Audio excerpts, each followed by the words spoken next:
తిరుపతి గ్రామదేవత గంగమ్మ జాతర ఘనంగా ప్రారంభం కానుంది. 7 రోజుల పాటు అత్యంత వైభవంగా సంబరాలు జరుపుకుంటారు తిరుపతి ప్రజలు. రోజుకో వేషంలో గ్రామదేవతకు భక్తులు మొక్కులు చెల్లించుకోవడం ఆనవాయితీ. రాష్ట్రంలో జరిగే ప్రముఖ జాతరల్లో తిరుపతి తాతయ్యగుంట గంగమ్మ జాతరకు ఎంతో విశిష్టత ఉంది. ప్రతి ఏటా మే నెలలో 7 రోజుల పాటు జాతర నిర్వహించటం జరుగుతుంది. ఈ నెల 5వ తేదీ చాటింపుతో తిరుపతి గ్రామదేవతగా పిలుచుకునే చిన్న గంగమ్మ జాతర మొదలై 13వ తేదీ వరకు 7 రోజుల పాటు అంగరంగ వైభవంగా జరుగుతుంది. ఈ జాతరకు రాష్ట్రం నలుమూలల నుంచే కాకుండా తెలంగాణ, తమిళనాడు, కర్ణాటక రాష్ట్రాల నుంచి వేలాది మంది భక్తులు తరలివస్తారు. 13వ తేదీన తెల్లవారుజామున అమ్మవారి విశ్వరూప దర్శనం, చెంపనరికే కార్యక్రమంతో జాతర ముగుస్తుంది.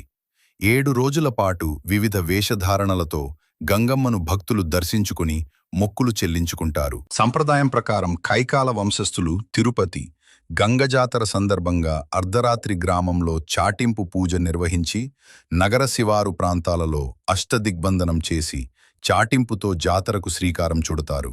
జాతర ప్రారంభం కావడంతో అమ్మవారి అనుగ్రహం పొందేందుకు పూజలు నిర్వహిస్తారు.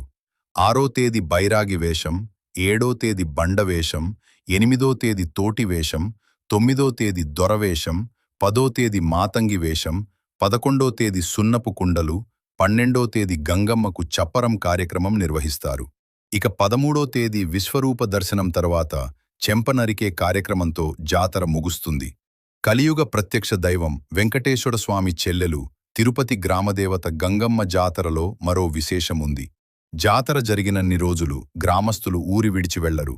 అలాగే ఇతర ప్రాంతాల నుంచి వచ్చిన వారు కూడా రాత్రుళ్ళు బస చేయకుండా వెళ్లిపోవడం ఇక్కడ ఆచారం. తాతయ్యగుంట గంగమ్మ జాతరకు 1000 ఏళ్ల చరిత్ర ఉంది. శ్రీ తాతయ్యగుంట గంగమ్మ దేవస్థానం 2026 జాతర ఈ నెల 14వ తేదీ అందరికి వైభవంగా మొదలైంది. మొదటి మంగళవారం నిమ్మకాయలతో అలంకారం, 2వ మంగళవారం పసుపు కొమ్ములతో, 3వ మంగళవారం పసుపు దానాలతో అలంకారం చేసి అమ్మవారు భక్తులందరూ దాని దర్శనం చేసుకున్నారు. అదేవిధంగా 5వ మంగళవారం మే 5వ తేదీ చాటింపు.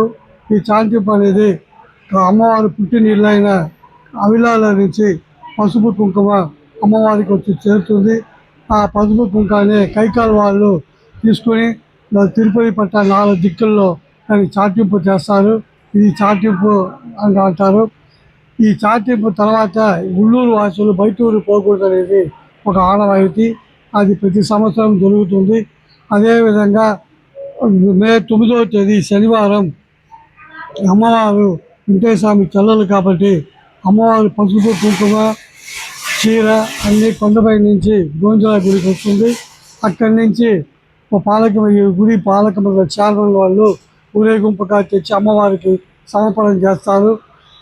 బుధవారం నుంచి ఒక్కొక్క రోజు ఒక్కొక్క అలంకారం ఉంటుంది. బుధవారం నుంచి భక్తులందరూ ఒక్కొక్క రోజు ఒక వేషం వేసుకుంటూ వస్తారు.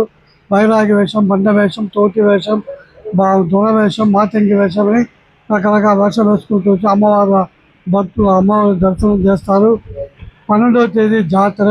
ఈ జాతర రోజు ఉదయం 1 గంటలకు అభిషేకం, అనంతరం పూలతోనే అలంకారం ఉంటుంది. అలంకారం తర్వాత ఆ రోజు రాత్రి విశ్వరూప కొడి స్తంభానికి మట్టితోనే విగ్రహం చేసి దాన్ని బుధవారం ఉదయం భక్తులకు దర్శనమిచ్చి దాన్ని మట్టిని భక్తులకు సమర్పణ చేస్తారు. ఇది ఇక్కడ ఆనవాయితీగా జరుగుతుంది. జాతర అనంతరం 5 మంగళవారాలు ఉంటుంది. 5 మంగళవారాలు ఒక్కొక్క అలంకారం ఉంటుంది. 5 మంగళవారాల అనంతరం జాతర అంతర్వేగంగా ముగుస్తుంది.